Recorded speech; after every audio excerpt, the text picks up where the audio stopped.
Now, related rates is a fascinating area of specialist maths, where we have real-life application problems and we use chain rule to solve them. And this cone question, which we're doing now, is a very good and typical example of what you may be asked.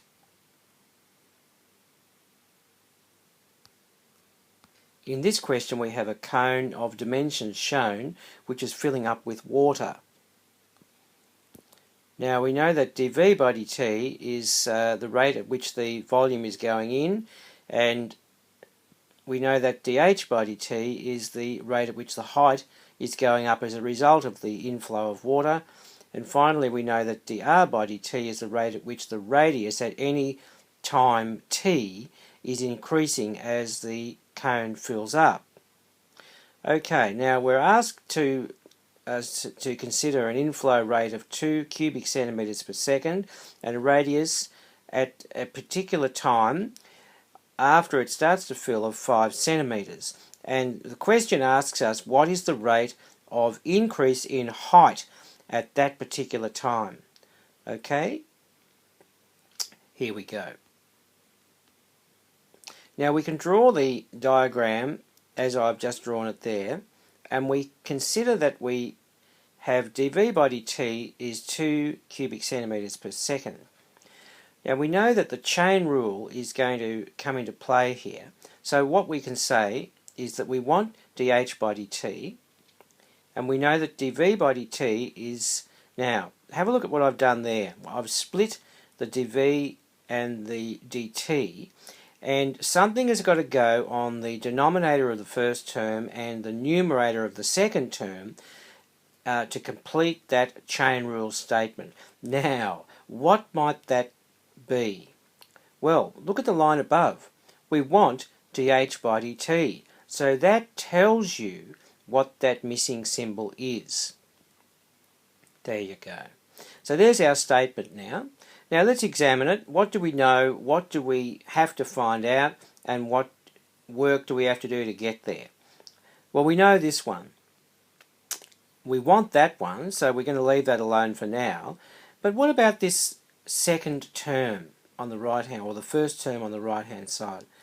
We have to find that one in order that we can solve our problem. Okay, now what will we do in order to achieve that? Well, we know that the volume of a cone, which you should know, I hope you know, is 1/3 of pi r squared h.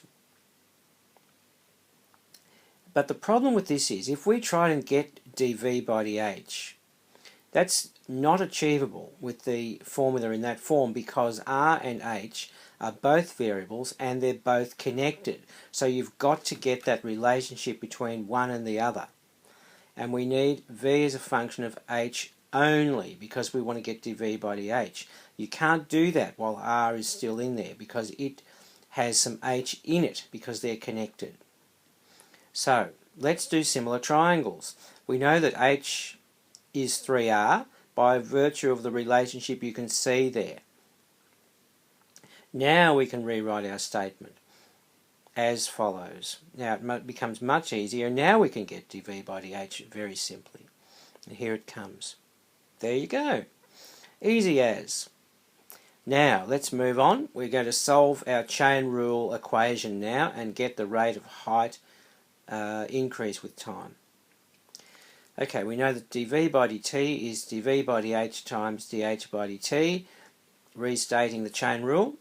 Now, let's put the numbers in.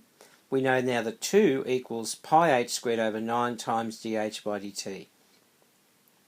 Okay, we know that r is 5, that's a given in the question information. Therefore, using our ratio or a relationship between h and r, we can determine that h at that point must be 15 centimetres. Okay, now, therefore we can say that, restating our equation again, it looks like we're just about there, doesn't it?